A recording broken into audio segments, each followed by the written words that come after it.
안녕하십니까. 살림하는 남자 김정호입니다. 임업경영학 공부가 좀 힘드실 거예요. 낯선 게 많아서. 지금 이제 보시면 이제 용어들이 낯설고 이래저래 낯선데, 제가 뭐 다른 말씀은 좀 드릴 게 없고, 제가 용어를 쉽게 바꿔드릴 수 있는 재주는 없어요. 다만 쉽게 이해하게끔.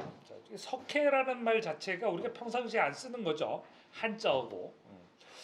이거를 그 일본식 한자라고 생각이 돼요. 근데 이 그 석회라는 말 자체를 조금 바꿔서, 자 여기 보시면 이런 것들이 오히려 영어가 필요해요. 그러니까 이게 영어를 보시면 어널리시스라고 이렇게 돼 있잖아요. 그죠? 스템 수관이고 어널리시스 이제 분석을 하는 거죠. 그러니까 수관 분석이라는 말을 이제 석회라는 말로 이제 해놨어요. 어떻게 보면 일본어를 거꾸로 영어로 이제 바꾼 이런 케이스가 될 건데, 어쨌든 수간석회라는 말보다 스템 어널리시스라고 하면 이게 오히려 좀 편할 수 있을까요? 그래서 그냥 이런 거는 그런 어떤 그 영어로 좀 생각하시고, 이게 낯선 단어다 이렇게 생각하지 말고, 이 단어가 의미하는 바 요것만 알면 된다. 그러니까 수간석회라는 건 왜 하는지 알면 그거를 알 수 있죠. 그렇지만 시험은 잘 안 나와요. 여기에 대해서는 이제 시험에 나오는 거는 주로 이제 벌채점을 선정하는 방법, 저기 흉고를 어떻게 할 거냐, 벌채점을 얼마로 할 거냐, 이제 이런 것들이 이따금가다 시험 지문에 나옵니다. 이제 기사 시험, 객관식 지문에 나오게 되고요. 이 원판을 채취할 위치는 이렇게 그림으로 이해하는 게 쉽습니다. 첫 번째 단면을 어떻게 낼 거냐, 그리고 첫 번째는 밑에는 1m. 이렇게 뜨고 맨 끝에 1m, 1m가 안 남으면 그냥 2m 하고 나머지 잔여분 이렇게 계산하겠죠. 자, 원판을 측정하는 방법은 연륜수를 측정할 때는 이제 이렇게 하고, 단면의 반경을 측정할 때 연륜수 측정하는 방법 읽어보시면 될 거고, 단면의 반경 측정하는 방법이 심각, 심이라는 이제 조직이 피트라고 부르는 PITH, 이 조직이 나이테의 가장 가운데에 있는 조직이에요. 거기서부터 각을 똑같이 90도로 나누어 가지고 이제 반경을 측정하는 거죠. 그래서 이 반경이 4개가 나오죠. 이렇게 직경이라면 하나가 나오겠지만, 요거는 반경, 요건 요렇게 되면 직경이 되죠. 요거는 반경, 그러니까 반경 4개를 측정해서 평균을 내는 거죠. 그래서 이렇게 네 가지 방법이 있으니까, 저기 반경을 측정하는 방법, 직경을 측정하는 방법이 아니라는 것에 유의를 하시고요. 반경을 측정할 때는 뭐 더 상세하게 할 수도 있고, 그리고 나서 이제 수간석회도를 작성합니다. 그래, 영급의 수고를 결정하는 방법에는 수고곡선법, 직선연장법, 평행선법, 실기시험, 필기시험, 공이 여기 이 부분은 굉장히 자주 나옵니다. 그래서 키워드로 이해하세요. 키워드로. 아마 수간석회를 살린 기사 따신 분들 중에서 수간석회를 직접 경험해 보실 분들은 거의 없으실 거예요. 그러니까 사실 현실적으로는 그냥 알기는 좀 어렵고요. 현실적으로 실제로 하는 업무가 아니고, 뭐 대학원을 다니면서 한다거나 아니면 이제 산림과학원 뭐 이런 데서 주로 하게 되니까, 그 정도로 이제 파악을 하시면 될 거고요. 그냥 수간석회라는 거 뭐 이렇게 하는 거구나, 이제 그런 흐름 정도만 책을 통해서 파악하시면 될 거예요.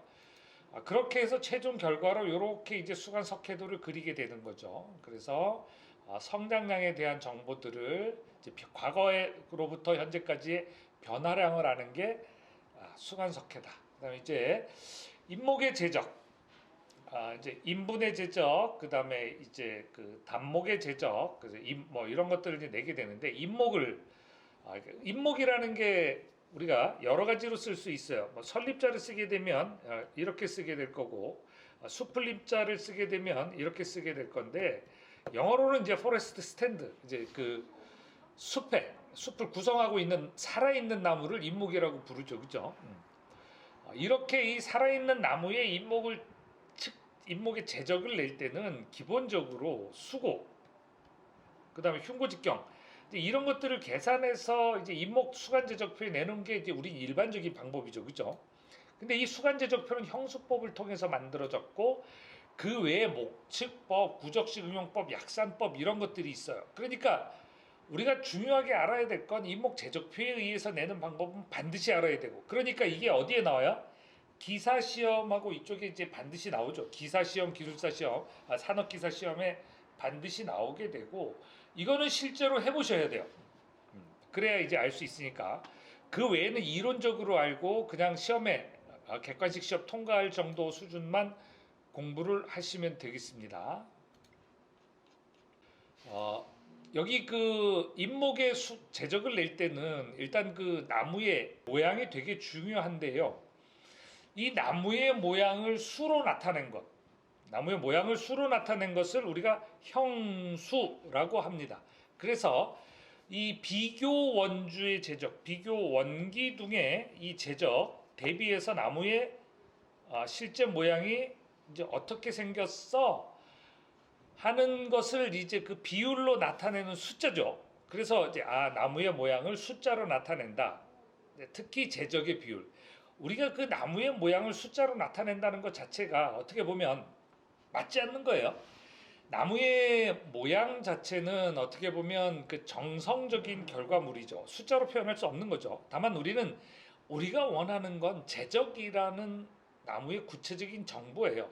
이것을 내기 위한 그 기본적인 숫자를 형수라고 생각하시면 되고요. 이 나무의 제적 부위, 볼륨과 여기 요 사이의 관계는 흉고 단면적 쥐와 수고 그리고 이 형수를 곱한 것 요만큼의 가치가 있다는 거죠. 그래서 결과적으로 바꿔놓고 폼 팩터인 형수는 GF분의 V 이렇게 거꾸로 요식이 이렇게 변형이 되죠. 이렇게 해서 낼 수 있다는 얘기고요. 자, 이게 시험에 주로 나오는 부분은 직경의 측정 위치에 따른 분류. 자, 기사, 실기, 필기, 공이 자주 나오고요.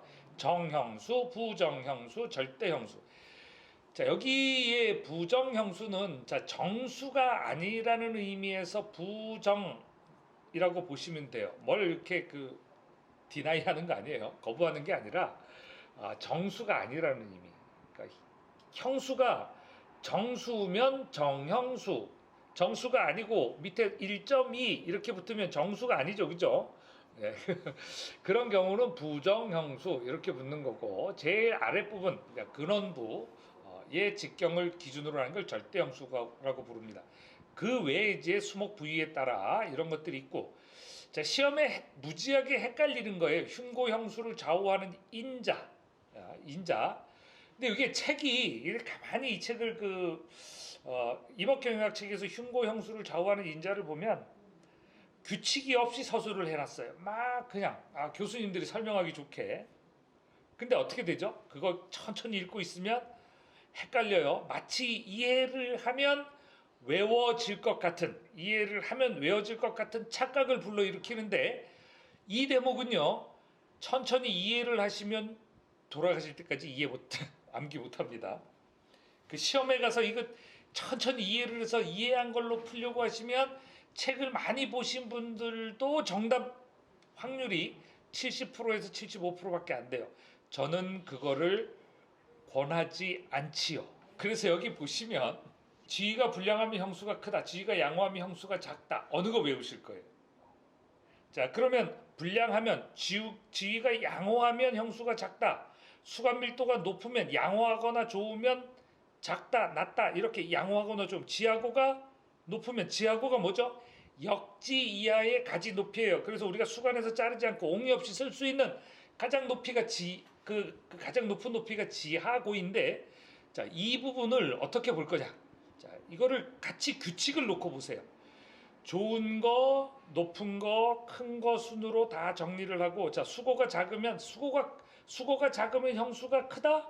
수고가 크면 형수가 작다. 이렇게 바꿔놓으면 외우기 쉽죠.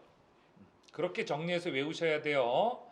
그래서 얘를 하나. 자, 그러면 자, 좋으면 이렇게 이제 하나하나 정리를 하세요. 그렇게 정리를 하시면 잘 외워집니다. 작을 때 크고 크고 작을 때 이거를 따로따로 하나하나 문장으로 다 외우시면 못 외우죠. 그러니까 이거 정답 맞추는 거는 내가 규칙에 맞춰서 다시 한번 손으로 정리하고 거기에 따라서. 근데 제가 규칙에 안 맞추고 책에 있는 걸 그냥 그대로 요약해 놓은 이유는 뭐냐면 죽을 때까지 헷갈리시라고 제가 이렇게 올려놓은 게 아니고 공무원 시험 보시는 분들은 이 부분이 예, 그 문장이 그대로 그냥 출제가 되니까 이 문장 그대로 좀 보셔야 될 이유도 있어요. 공무원 시험 보실 분한테는. 그래서 그렇게 정리하시고 나머지는 양호하면 크다 작다 그냥 형수가 큰 경우 형수가 작은 경우를 양호하거나 큰 경우 불량하거나 작은 경우로 두 개로 대별해서 둘 중에 하나만 외우시면 돼요. 자, 됐죠? 그런 식으로 하시고요. 그다음에 구성에 따른 형수 뭐 이런 건데 뭐 단목, 인분 뭐 이런 식으로 그냥 한번 읽어보시면 되고 대체로 형수의 값 이거 이제 지문으로만 가끔 나옵니다. 이런 문장은 틀린 문장으로 잘 안 내요. 자, 헷갈리긴 하지만 자, 약산법 앞에는 망고법과 된진법이 있는데 사실 잘 안 쓰는 방법입니다. 시험에 내야 될 이유도 별로 없지요. 근데 시험에 단골 메뉴예요. 왜? 저 구석에 있어서 잘 못 맞추니까. 자, 우리 살림기사 공부하시는 분들 여기까지 하지 마시고 여기는 던져버립시다. 그냥 눈으로 한번 읽어보시고 왜냐면 공부해야 될 양은 많고 출제 빈도는 낮으니까 일단은 던지고 봅시다. 그리고 나중에 이 부분만 자꾸 틀린다 그러면 이 부분을 그때 가서 정독하시지요. 그렇게 하시는 게 좋을 것 같고요. 자, 된진법은 요 전제 조건이 있어야 돼요. 자, 침엽수 수고는 25m, 형수는 0.51 이런 전제 조건을 깔고 이제 보셔야 되고요. 자, 목측법은 직접 간접법이 있고 이제 묵측할 때 유의할 점 요 정도. 자, 시험에 안 나옵니다. 자, 인목 제적표에 의한 방법. 예, 인목 제적표에 의한 방법. 이거는 꼭 알아두셔야 돼요. 근데 이 제적표가 되게 많아요. 근데 강원지방 소나무와 중부지방 소나무가 적용되는 형태가 다릅니다. 시험에 안 나오고 객관식에는 안 나와요. 주관식에서는 얘 때문에 제적표 잘못 골라가지고 강릉 연곡에서 시험 보시는 분들이 많이 떨어지세요. 자, 그러니까 어떻게 해야 돼요? 강원지방 소나무와 중부지방 소나무는 다르다. 그 다음에 이제 인분 제적에 있어서 전림법, 표본수선, 목측법이 있는데 매목조사법, 매목목측법이 있습니다. 그래서 그 각 인목의 제적을 측정하는 경우, 그 다음에 간폭 인목의 직경을 측정하는 경우 매목조사법에서 자, 매목조사 모든 나무를 다 조사한다는 건데 인분의 제적을 할 때 통상의 경우는 매목조사로 합니다. 왜냐하면 그 표준지 조사하는 거기 때문에 다 조사해요. 다만 매목조사 야장에 들어가는 게 주 항목이 뭐죠? 흉고직경이요. 흉고직경은 모든 나무를 다 잰다는 전제가 붙는 거죠. 그렇게 이해를 하시면 되고요. 자, 매목조사법의 직경 측정 방법, 매목조사 시 유의점 한번 읽어보시고요. 자, 표준목법 시험에 되게 자주 나와요. 표준목. 그러니까 표준목의 직경은 어떻게 결정하고, 자, 그다음에 YJ 이제 방법이 나와요. 이제 표준목 이제 직정을 계산하는 방법. 뭐 이 정도까지는 기사 시험에 거의 안 나오고 공무원 시험 보실 분들은 반드시 알아놓으셔야 되고. 자, 표준목법의 종류가 단급법, 드라우트법, 우리법, 하르티히법 이렇게 있는데 자, 이 책을 천천히 여러 번, 7번, 8번 정독을 했어요. 우리법, 하르티법 다 외우셨을까요?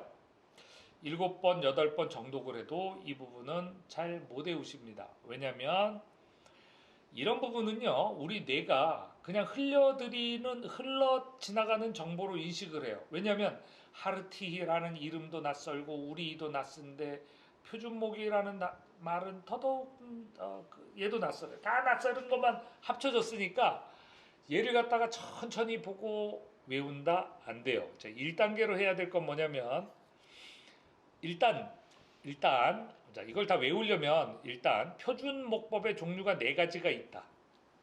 그걸 먼저 외워야 돼요. 그럼 뭐뭐 있죠? 단급법, 드라우트법, 우리법, 하르티법. 그럼 이제 목차부터 책을 봐야 될 이유가 분명해졌죠. 이제 짧은 내용이지만 제가 원래 책의 목차를 되게 중요하게 강조하는 사람인데 여기서도 역시 마찬가지예요. 이 4가지를 먼저 외우세요. 그 다음에 키워드를 외워요.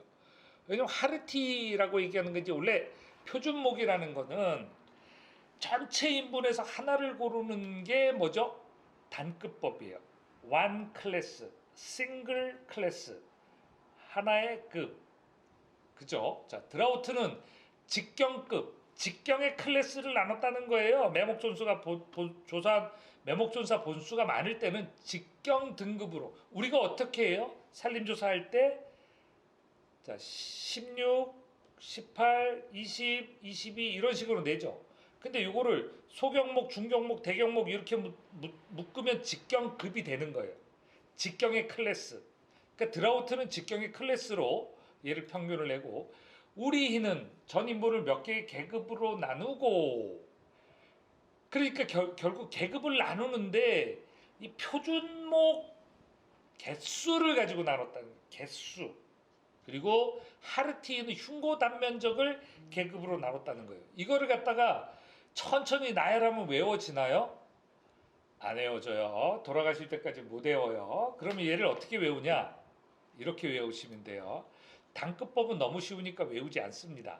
하나의 전 인분을 하나의 클래스로 봤기 때문에. 나머지는 클래스를 나누는 기준이 직경, 그 다음에 본수 계급, 표준목 본수 계급, 그 다음에 단면적 계급, 이렇죠. 그럼 이렇게 외워볼까요?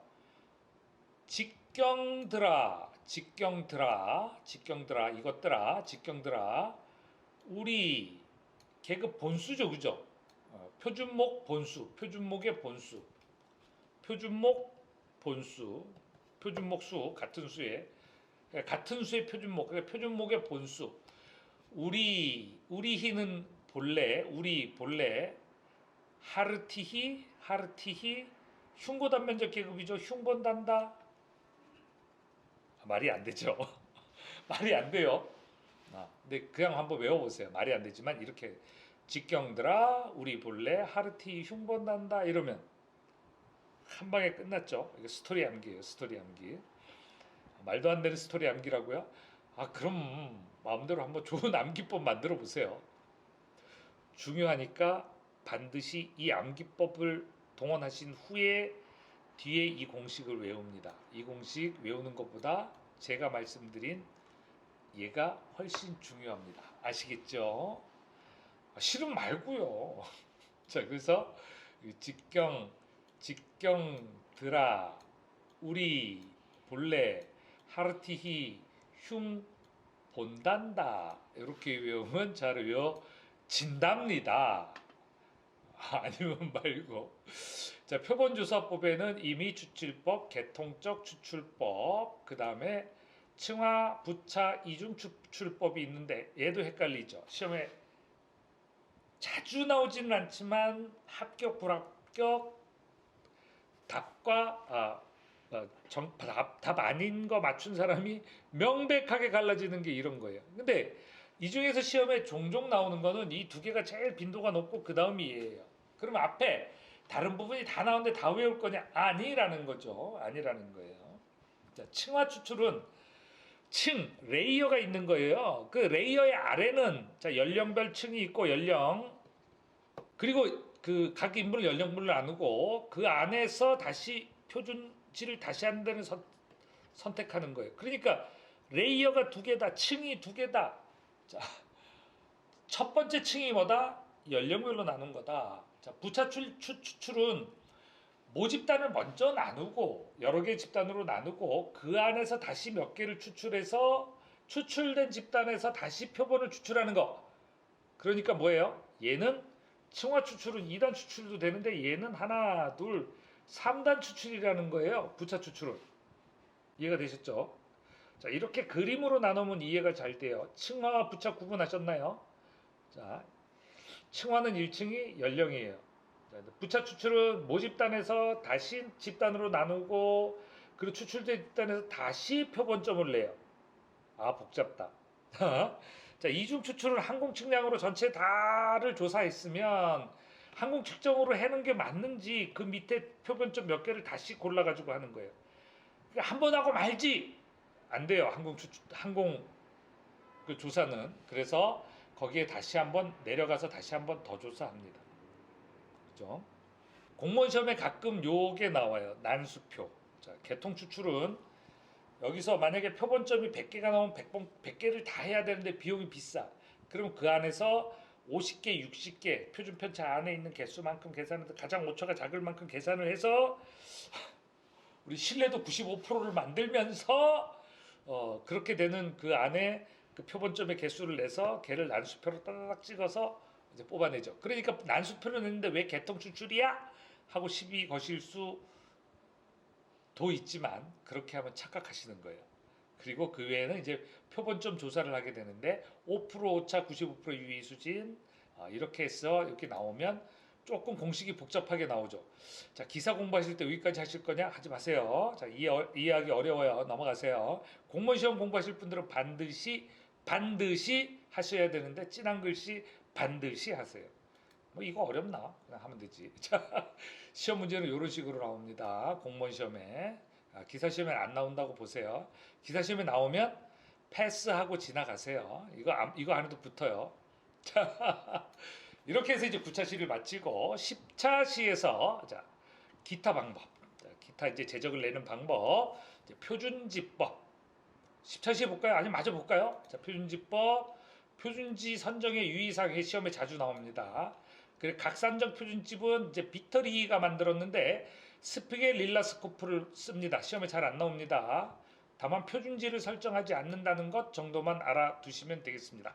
여기까지 해서 9회차를 마치고 10회차에서 자, 산림경영 계획의 실제 국유림 경영과 공사유림 경영 어떻게 할 것인가. 자, 이 부분은 우리 기사 시험에서는 그닥 빈도가 높지 않습니다. 공무원 시험엔 합부를 좌우하는 합격과 불합격을 좌우하는 단원이 되겠습니다. 자, 수고하셨습니다. 다음 시간에 뵙겠습니다.